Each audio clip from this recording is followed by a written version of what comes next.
Good morning বৃত্তান্ত, আপনাদের সঙ্গে আমি দেবলীনা। চোখ রাখবো আজকের মর্নিং আপডেটে। আমাদের সঙ্গে টেলিফোনে রয়েছেন আমাদের প্রতিনিধি, তার কাছ থেকে শুনে নেব আজকের আবহাওয়ার রিপোর্ট। দেখো, উত্তরবঙ্গ কৃষি বিশ্ববিদ্যালয়ের আবহাওয়া দপ্তর এবং মাঝিহানের আবহাওয়া দপ্তর থেকে যে বার্তা দেওয়া হয়েছে তাতে কিন্তু বলা হয়েছে যে আজ উত্তরবঙ্গের সর্বত্রই আকাশ মূলত রৌদ্র করজ্জ্বল থাকবে।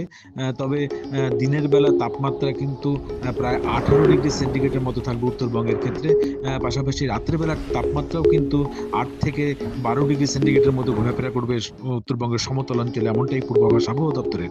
পাশাপাশি দার্জিলিং হিমালয়ে কিন্তু রৌদ্র করজ্জ্বল এবং নীল আকাশ থাকবে, বৃষ্টিপাতের কোনো সম্ভাবনা নেই। পাশাপাশি দক্ষিণবঙ্গে কিন্তু দিনের বেলা তাপমাত্রা কয়েকটি অঞ্চলে কিন্তু 30 ডিগ্রি সেন্টিগ্রেডের কাছাকাছি থাকবে। রাতের দিকে তাপমাত্রা কিন্তু 20 ডিগ্রি সেন্টিগ্রেডের মতো থাকবে, এমনটাই পূর্বাভাস আবহাওয়া দপ্তরের। এক নজরে দেখে নেব গত 24 ঘন্টার দুরন্ত আপডেট। দুই ছাত্র গোষ্ঠীর মধ্যে সংঘর্ষের জেরেই কি সিল হলো বিপ্লবী ক্লাব, নাকি এর পেছনে রয়েছে অন্য কোনো কারণ, বলা ভালো রাজনৈতিক কারণ? এখন এই প্রশ্নই ঘুরছে রায়গঞ্জ শহরের অলিতে গলিতে।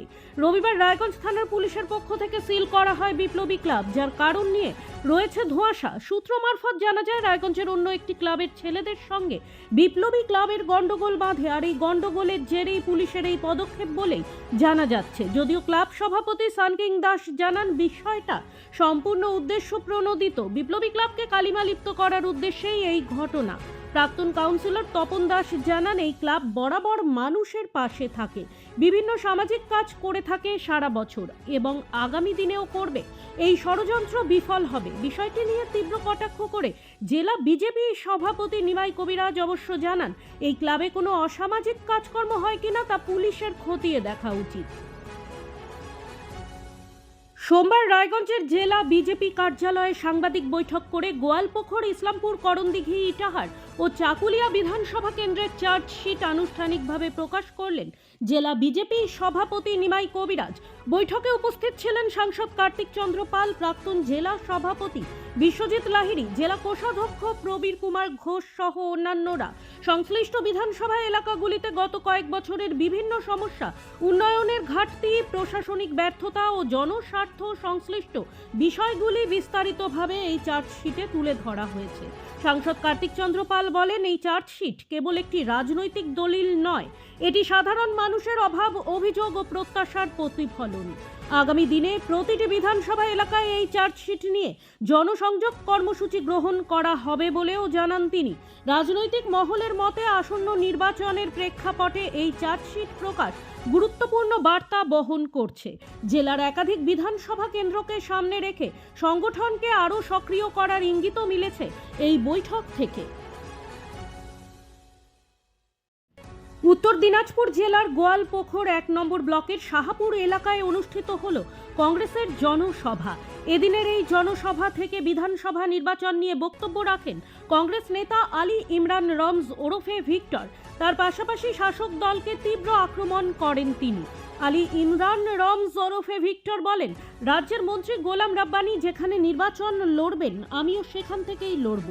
এই জনসভায় উপস্থিত ছিলেন কংগ্রেস নেতা আলী ইমরান রমজ ওরফে ভিক্টর, কংগ্রেসের সেবা দলের ব্লক সভাপতি নুরুল ইসলাম, কংগ্রেস নেতা নাফে হাবিব সহ একাধিক কংগ্রেস নেতৃত্বরা। কংগ্রেস নেতা আলী ইমরান রমজ ওরফে ভিক্টরের বিরুদ্ধে স্ত্রী প্রিয়াঞ্জলি নিয়োগীর আনা শারীরিক ও মানসিক নির্যাতনের অভিযোগ, এ সম্পর্কিত ভাইরাল ভিডিওর অভিযোগ অস্বীকার করেছেন ভিক্টর। ভিক্টর জানিয়েছেন এই মামলাটি আদালতের বিচারাধীন এবং তিনি আইনি রায়ের অপেক্ষা করবেন। যদিও তার স্ত্রী সাংবাদিকদের সামনে মারধরের ভিডিও ক্লিপ প্রকাশ করেছেন, যা ইতিমধ্যেই সোশ্যাল মিডিয়ায় ভাইরাল। ভিক্টরের স্ত্রী প্রিয়াঞ্জলি দাবি করেন ভিক্টর তাকে মারধর করতেন এবং সন্তানদের থেকে আলাদা করে ঘরে আটকে রেখে বাড়ির কাগজপত্রে জোর করে সই করাতেন। সংবাদ মাধ্যমে প্রিয়াঞ্জলি ভিক্টরের বিরুদ্ধে মারধরের ভিডিও ক্লিপ প্রকাশ করেছেন, যেখানে ভিক্টরকে সোফায় বসে থাকা অবস্থায় লাথি মারতে দেখা যায়। ভিক্টর এই অভিযোগগুলো প্রত্যাখ্যান করেছেন এবং পুরো বিষয়টি আদালতের বিচারাধীন বলে দাবি করেছেন। জানা গেছে ভিক্টর ও প্রিয়াঞ্জলি প্রায় 3 বছর ধরে আলাদাই থাকছেন। হেমতাবাদ বিডিও অফিসে যুব সাথী সহ বিভিন্ন সরকারি প্রকল্পে আবেদনের শিবির পরিদর্শন করলেন রায়গঞ্জের মহকুমা শাসক তন্ময় ব্যানার্জি। সোমবার দুপুরে হেমতাবাদের বিডিও বিশ্বজিৎ দত্তকে সঙ্গে নিয়ে তিনি ক্যাম্প পরিদর্শন করেন। বিভিন্ন প্রকল্পে জমা পড়া আবেদন দেখার পাশাপাশি ক্যাম্পে আসা সাধারণ বাসিন্দাদের সঙ্গে কথাও বলেন। এদিন বিডিও অফিসে বিভিন্ন প্রকল্পে আবেদন করতে ভিড় লক্ষ্য করা যায় সাধারণ মানুষের। প্রতিদিনের প্রতি মুহূর্তের খবরের আপডেট পেতে চোখ রাখুন নিউজ বৃত্তান্তের ফেসবুক পেজে। সাবস্ক্রাইব করুন নিউজ বৃত্তান্ত ইউটিউব চ্যানেলকে।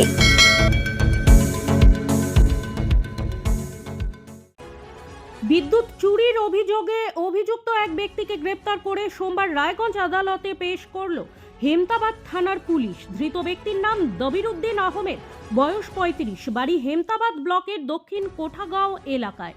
পুলিশ সূত্রে জানা গিয়েছে 2024 সালের ফেব্রুয়ারি মাসে বিদ্যুৎ চুরি করে জমি বাড়িতে সেলো চালানোর অভিযোগ দায়ের হয় বিদ্যুৎ দপ্তরের পক্ষ থেকে। এরপর হেমতাবাদ থানার পুলিশ অভিযুক্তকে গ্রেপ্তার করে রায়গঞ্জ আদালতে পেশ করে।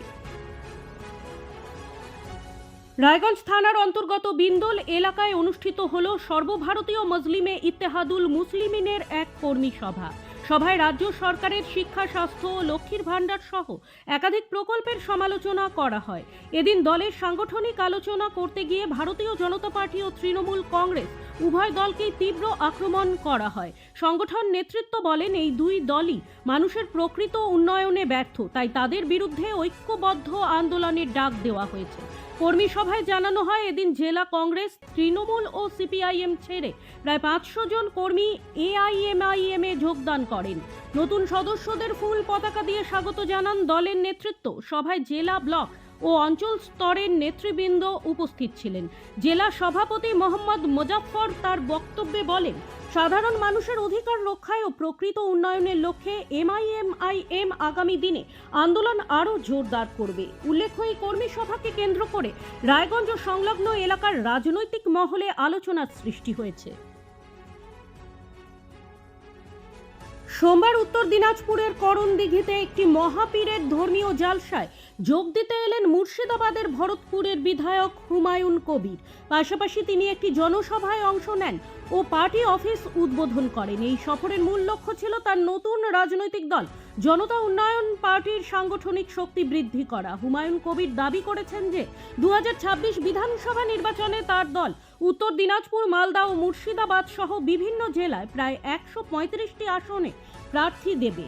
উত্তর দিনাজপুরের মাটি থেকে তিনি তৃণমূল কংগ্রেস এবং বিজেপি উভয় দলকেই রাজনৈতিকভাবে আক্রমণের নিশানা করেছেন। তিনি বলেন, উত্তর দিনাজপুরের মানুষ সম্প্রীতির বাতাবরণে একসাথে সহাবস্থান করেন। সংবিধান অনুযায়ী প্রত্যেক মানুষের নিজ নিজ ধর্মাচরণ করার অধিকার রয়েছে। আমরা সকল ধর্মাবলম্বী মানুষের প্রতি শ্রদ্ধাশীল। শিব চতুর্দশী উপলক্ষে রায়গঞ্জের দেবপুরীতে ভক্তদের ঢল। সোমবার সকাল থেকেই দূর দূরান্ত থেকে ভক্তরা মহাদেবের মাথায় দুধ, জল, বেলপাতা অর্পণ করে পুজো দিতে ভিড় জমান। বেলা বাড়ার সঙ্গে সঙ্গে ভক্ত সমাগমে জমজমাট হয়ে ওঠে মন্দির প্রাঙ্গণ। নারী পুরুষ নির্বিশেষে দীর্ঘ লাইনে দাঁড়িয়ে পুজো দিতে দেখা যায় ছোট থেকে বড় সকল বয়সী ভক্তদের। উপবাস করে ফলমূল, দুধ, ফুল, বেলপাতা মহাদেবকে অর্পণ করে পুণ্য লাভের আশায় মন্দিরে এসেছেন বলে জানান ভক্তেরা। গুড মর্নিং বৃত্তান্ত আজ এই পর্যন্তই। ঘরে বাইরে খবরে থাকুন, চোখ রাখুন নিউজ বৃত্তান্তে। নিউজ বৃত্তান্ত, হলুদ নয়, স্বচ্ছ।